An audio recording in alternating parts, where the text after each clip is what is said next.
A seguir, Hora da Notícia.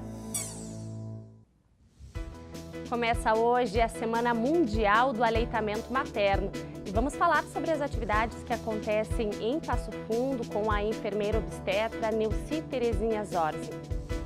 As baixas temperaturas do inverno podem deixar os olhos mais vulneráveis a algumas doenças e a gente fala sobre os cuidados necessários. A programação dos festejos Farroupilhas em Passo Fundo começa amanhã com a mostra da boia campeira. E ainda doação de cabelo, tempo e carinho. Uma visita dos calouros de medicina da UPF a crianças em tratamento contra o câncer. Hoje é quarta-feira, 1º de agosto, é Hora da Notícia.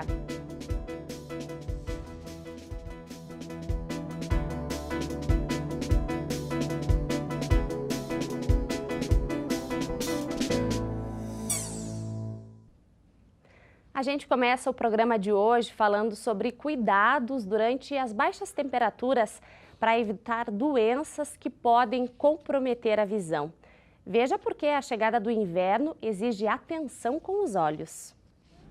Os dias de inverno pedem diversos cuidados com a nossa saúde em geral.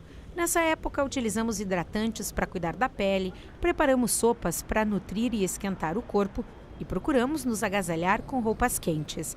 Mas o que fazemos para cuidar dos nossos olhos? Eu tenho coceira nos meus olhos diariamente e daí eu uso o colírio para acabar com a coceira. Não uso nada disso, só lavo bem o olho de manhã, de meio-dia, de noite, só isso. E eu tenho esse que tu falaste assim, de olho seco, eu uso o colírio. Tenho que usar sempre o colírio, né, para ele poder...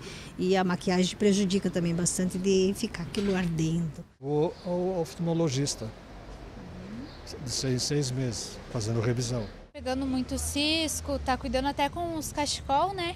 Tem que estar cuidando, cuidando até usando produtos, né? Tanto que nem eu uso muito maquiagem, né? Até isso tem que estar cuidando porque tem produtos específicos. Tô comentando com ela agora há pouco, eu tô com uma incomodação no olho, tá doendo em cima, assim, faz uns 3 dias já. As baixas temperaturas do inverno podem deixar os olhos mais vulneráveis a doenças como a conjuntivite alérgica, síndrome do olho seco e diversos tipos de crises relacionadas à alergia.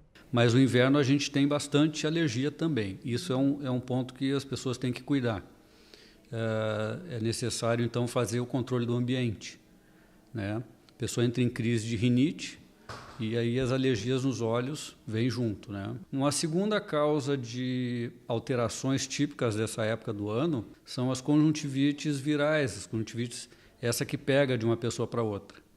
Então, o ambiente de frio ele é propício porque as pessoas acabam ficando muito fechadas, né, em ambientes confinados, né? As pessoas também descuidam um pouco em beber água. Quando a pessoa faz uma hidratação deficiente, o olho sente. A produção de lágrima fica diminuída também. Além disso, vale lembrar que o clima seco do inverno, juntamente com vento e fumaça, podem causar coceira nos olhos, irritação e lacrimejamento. Para diminuir esses sintomas, procure um oftalmologista para uma avaliação. Uma boa higiene das mãos, ter o hábito de lavar bastante as mãos antes das refeições e usar o álcool gel, o álcool normal, que seja para fazer essa prevenção e coçar o mínimo possível os olhos, né? Evitar esse contato direto, que é uma forma de se contaminar. A região de Passo Fundo registrou 5 óbitos por gripe, 3 casos pelo vírus H1N1 e 2 por H3N2. O município de Passo Fundo tem 4 casos, todos de idosos, sendo 3 que não foram vacinados e um que recebeu a vacina, mas que tinha outros problemas de saúde. Também em Carazinho teve o registro de uma morte por H1N1.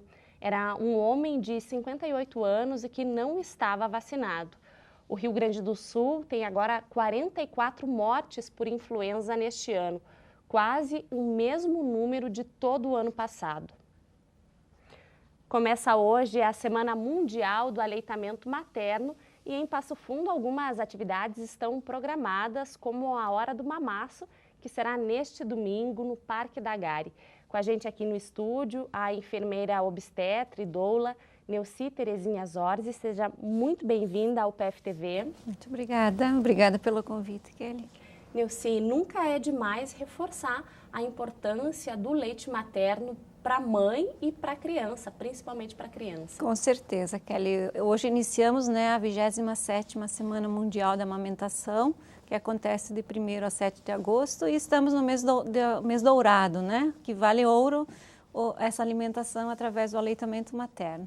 E nós estamos, então, envolvidos em mais essa atividade para realmente assim mostrar a importância e a conscientização desse ato que é a amamentação, e reforçar para que toda a comunidade se envolva nesse trabalho, que é o processo todo da amamentação, que a mulher precisa muito do apoio da família, dos profissionais de saúde, do seu parceiro, e que as pessoas olhem para isso como um ato de prevenção de doenças, Nós temos hoje na SMAN, que é essa Semana Mundial de Aleitamento Materno, 4 grandes objetivos, que é um deles é informar, Então, fazer esse trabalho formiguinha que eu digo, mas assim envolver várias entidades de toda a comunidade para se saber desses benefícios e apoiar as mães nesse momento. Envolver entidades, e ter na amamentação uma alimentação junto com a alimentação complementar, ver isso como um cuidado de nutrição essencial para a criança, O lema dessa Semana Mundial da Amamentação é: a amamentação é a base da vida, É iniciar bem, é o alicerce para essa criança, para que ela possa vir a ter uma vida mais saudável, mais efetiva, assim, mais emocionalmente saudável também, que não é só físico os benefícios, E a gente sabe que hoje ainda nós temos um índice muito baixo de amamentação, de aleitamento materno exclusivo, só 54 dias, é muito pouco ainda. Então, o que está acontecendo, que nós temos um índice tão baixo de aleitamento materno, que é totalmente o contrário do que o Ministério da Saúde preconiza, E muitas mulheres, mesmo sabendo dos benefícios, escolhem não amamentar. Por que isso acontece? Existem vários fatores, Kelly? A gente sabe que é uma escolha pessoal e nós, como profissionais, também devemos respeitar isso, porque a mulher, em alguns momentos, ela pode optar em não amamentar. Mas, assim, provavelmente, alguns dos fatores é a falta de suporte, de apoio técnico, de apoio familiar, uma rede, que a gente sempre fala, A gente convive diariamente com mulheres e com mães, que estão amamentando, e a gente sabe as dificuldades que muitas enfrentam, Não é só questão física, mas é muito da questão emocional, desse suporte que ela precisa nesse momento. E hoje a gente já sabe, de todas as vantagens que o aleitamento materno tem para a mãe, para o bebê, para a sociedade, E nós temos ainda assim uma falta de comprometimento de muitos gestores, inclusive, de apoiar isso. Nós não podemos hoje perder crianças, ter óbitos infantis, onde a gente sabe que a amamentação ela diminui significativamente isso. Então, se nós olharmos para isso e a gente condenar a mãe por que ela não amamenta, por que ela não fez essa escolha, provavelmente ela esteja num momento de muita vulnerabilidade. E a gente precisa olhar com um olhar assim muito cauteloso para essa mulher, e com muito apoio. Isso é o fundamental e a gente conversa diariamente com as mães e sente exatamente isso, esse medo, essa insegurança, essa falta de saber técnico também, E acho que nós, enquanto sociedade, precisamos olhar para essa mãe, para essa família e para esse bebê que está aí, Então, por isso nós estamos nessa caminhada, da amamentação em mais uma Semana Mundial de Aleitamento Materno. E uma das atividades desta semana é a Hora do Mamaço, que acontece nesse domingo. Exatamente. Então, nós convidamos, todas as mães, que estão com os bebês pequenos, pais, os familiares, que compareçam domingo, dia 5, no Parque da Gare, junto com as atividades de comemorações do município, dos 161 anos de Passo Fundo. E nós estamos no segundo Mamaço Bem Acolher, que a gente chama, que é envolvendo essas mulheres a participar desse momento. E por que a hora do mamaço? Em local público, em espaço aberto, né? É justamente para desmistificar essa questão que a mulher, ela às vezes em alguns ambientes públicos, ela é proibida de amamentar, né? Ela sofre discriminação por estar expondo sua mama e alimentando seu bebê.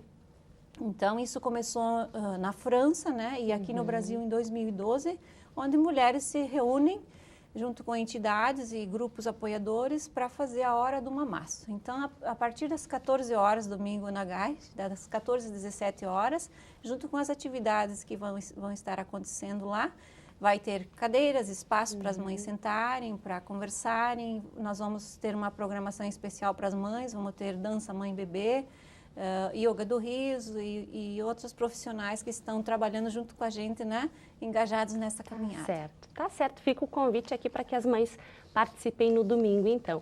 Muito obrigada pela tua participação aqui no Hora da Notícia. Muito obrigada a vocês. Doação de cabelos, tempo e carinho. Depois do intervalo, a gente mostra a visita dos calouros de medicina da UPF a crianças em tratamento contra o câncer. Nós já voltamos.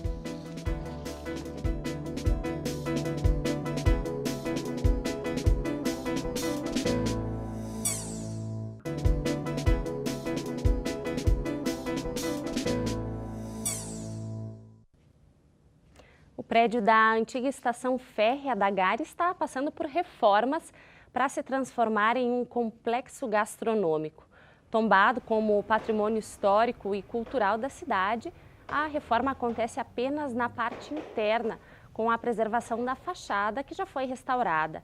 Já foram concluídas as instalações hidráulicas, a estruturação dos espaços e parte do conserto do telhado e piso interno. A empresa Fazenda Vento Norte de Blumenau é a responsável pela reforma e restauração do local, utilizando de concessão de uso do imóvel pelo período de 10 anos.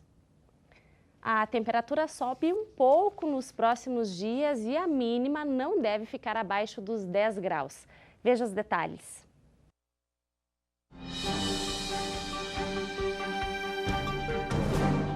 Previsão de uma quinta-feira com sol tímido pela manhã e as nuvens que vão aumentando no decorrer do dia. Mínima de 8, máxima de 18 graus. Já na sexta-feira, previsão de céu encoberto, bastante nebulosidade, mas não tem chuva. A mínima fica na casa dos 11 graus e a máxima não passa de 19. O programa Estúdio 4 debateu o comércio informal nas ruas de Passo Fundo, com representantes de entidades e de órgãos municipais. O programa foi ao ar ontem e, se você perdeu, tem outras 2 oportunidades, hoje e na sexta à noite. Veja um trecho. Os senegaleses que estão em Passo Fundo, 30 deles praticam esse ato de vender nas calçadas, sendo que somente 10 deles estão legalizados comercialmente. Né? 10 deles têm uma MEI, que vão comprar os produtos e vêm vender. O que a gente quer que a população entenda é que a gente não é contra eles ou contra o comércio.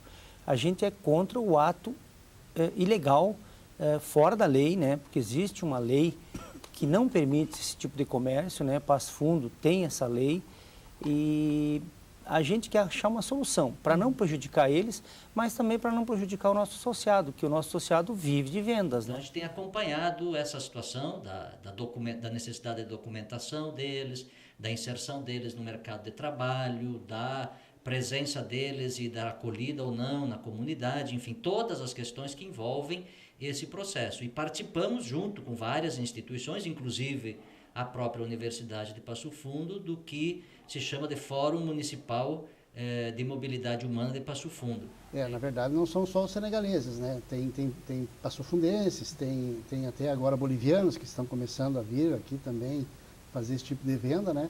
A diferença é que os que se estabelecem mesmo nas vitrines, de maneira mais ostensiva, são os senegaleses. Por isso mesmo chamam mais atenção. É concedido tu fazer a carteira de trabalho. Automaticamente tu já sai lá e tu renova. Se não sair o teu pedido, é 3 ou é 5 anos, só isso não me pega.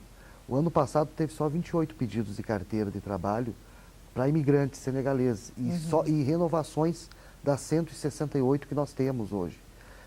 O que se tenta com isso? Tu dá toda a garantia, porque esse senegalês ou esse imigrante que está na cidade de Passo Fundo ou no Brasil, ele tem todo o direito do cidadão brasileiro.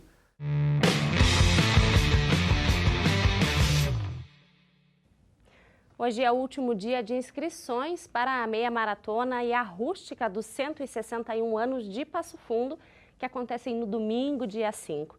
As inscrições são de graça e podem ser feitas no site da Prefeitura. E os participantes estão convidados a contribuir com 2 quilos de achocolatado ou 1 quilo de leite em pó. A concentração começa às 7 da manhã no Parque da Gari.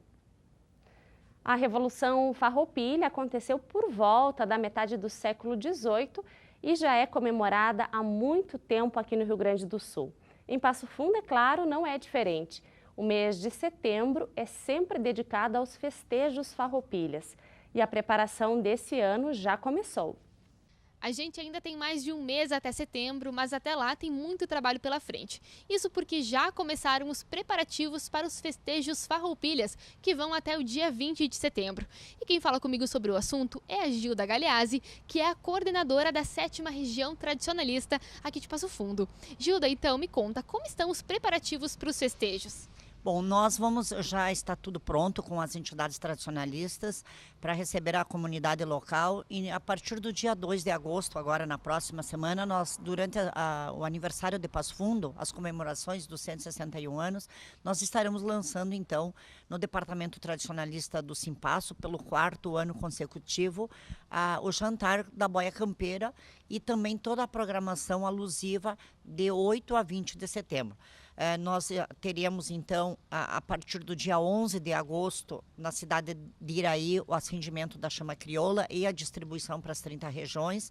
A chegada e a distribuição para os demais municípios será no dia 2 de setembro, às 11 horas da manhã, no Parque Turístico da Roselândia. E a partir daí, então, no dia 8, além de nós termos a terceira edição do Rodeio do Planalto, no Parque Turístico da Roselândia, também, então, nós teremos o início dos tradicionais café de chaleira, a degustação dos pratos que nós vamos apresentar no dia 2 de agosto e praticamente o início dos festejos Farroupilha, que aqui na cidade de Passo Fundo é diferente. São 15 dias.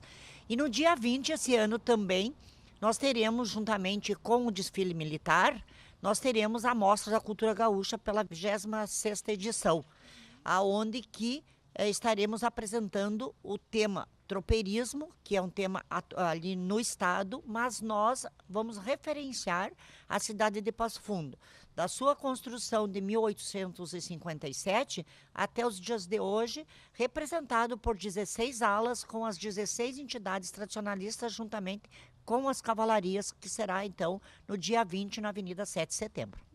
Perfeito, Gilda, muito obrigada. Lembrando então que essas atividades, elas são disponíveis para toda a comunidade. Voltamos ao estúdio. O que é um pouco de cabelo perto de uma vida?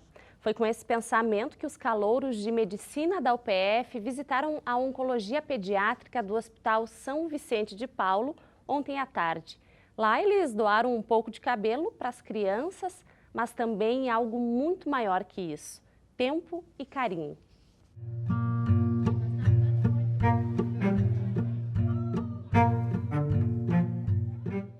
Enquanto caía o cabelo, também se ia a barreira que separava os estudantes de medicina dos pacientes da oncologia pediátrica. A primeira lição da faculdade foi ver de perto como é se colocar no lugar do outro.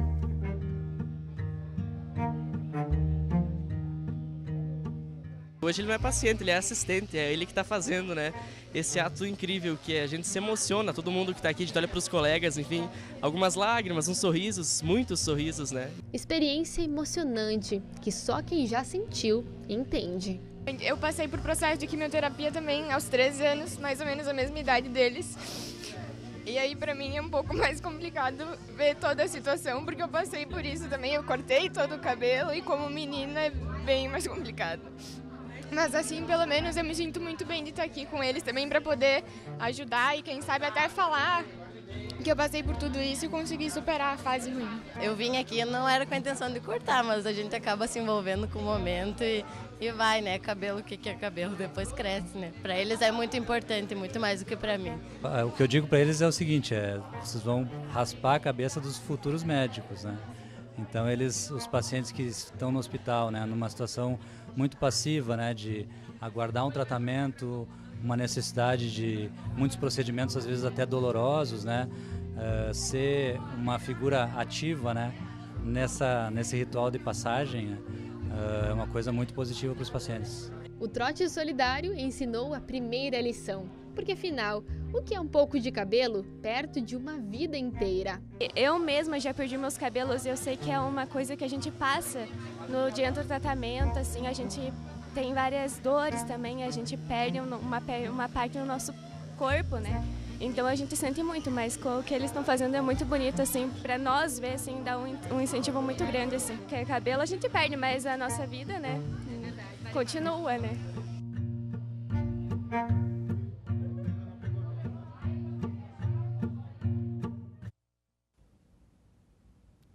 E essas foram as informações de hoje. E você já curtiu a página da UPF TV no Facebook? Nos acompanhe por lá também e fique por dentro do nosso conteúdo.